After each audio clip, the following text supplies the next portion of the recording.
C ফুডগুলো কিন্তু এ পর্যন্ত আমি আমার মিনি কিচেনে এখনো পর্যন্ত খুব একটা বেশি রান্না করিনি। তবে আজকে আমি বসে পড়লাম এই বড় বড় সাইজের কাঁকড়াগুলো রান্না করার জন্য। তো কাঁকড়াগুলো দেখতেই পেলেন কত কিউট লাগছে তাই না, আর তার সাইজটাও মাশাআল্লাহ অনেক বড় তাই না। তো দেখলেই তো হবে না তাই না, এগুলোকে তো কাটতেও হবে রান্না করার জন্য। কাঁকড়া কাটা আসলে একদমই সহজ যদি কাঁকড়াগুলো মৃত থাকে। জীবিত কাঁকড়া কাটা আবার অনেক বেশি কঠিন।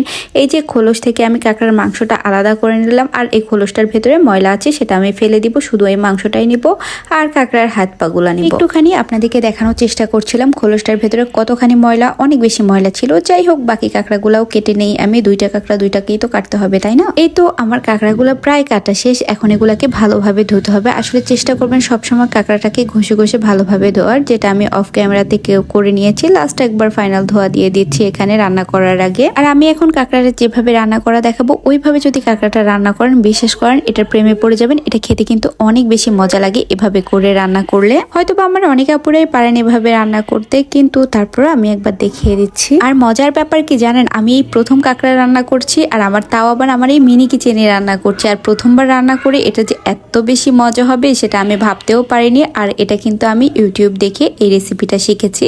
এই তো প্রথমে আমি পরিমাণ মতো তেল দিয়ে দিলাম, তার মধ্যে ফোড়ন হিসেবে এলাচ, দারচিনি, তেজপাতা দিয়ে দিয়েছি, আর বেশ খানিকটা পেঁয়াজ দিয়ে দিয়েছি। পেঁয়াজটা কিছুক্ষণ ভেজে নিয়ে আমি বাকি মশলাগুলো দিয়ে দিব, লবণ, হলুদ, মরিচ, রসুন, জিরা, টমেটো সবকিছু দিয়ে ভালোভাবে কষিয়ে নিব। আসলে আমার মনে হচ্ছে কি এই রান্নাটা পুরোপুরি ভাবে কাউকে ধরে ধরে বুঝিয়ে দেওয়ার মতো কিছু নেই, কারণ আমার অনেক আপুরা রান্না বানাতে অনেক বেশি এক্সপার্ট, তারা অনেক ভালোভাবে রান্না করতে পারে অনেকেই হয়তোবা। আর আমি জানি আমার থেকেও অনেক বেশি ভালো রান্না করে তারা। আমি খুব একটা বেশি রান্না বান্না পারি না, তবে যতটুকু পারি আলহামদুলিল্লাহ। তো একে একে আমি সব মশলা দিয়ে দিয়েছি, এরপরে একটুখানি টমেটোও দিব। টমেটোটা অপশনাল, আপনারা চাইলে দিতেও পারেন নাও দিতে পারেন, যেহেতু সিজন চলতেছে দিলে টেস্টটাও একটু বাড়বে, সেজন্য আমি একটুখানি টমেটো দিয়ে দিয়েছি। এরপরে পরিমাণ মতো পানি দিয়ে দিব, আর এরপরে আমি আর কোনো পানি দিব না, এই পানিটাতেই কিন্তু কাঁকড়াটাও হয়ে যাবে। কিছুক্ষণ আগে মশলাটা কষিয়ে নিয়েছি এই পানি দিয়ে, এরপর কাঁকড়াটা দিয়ে একদম লো হিটে এটাকে আমি বেশ কিছুক্ষণ রান্না করব। তখন দেখবেন মশলাটা একদম নিচে লেগে লেগে যাচ্ছে, একদম ভাজা ভাজা হয়ে গেছে, তখনই মনে করবেন আপনার কাঁকড়াটা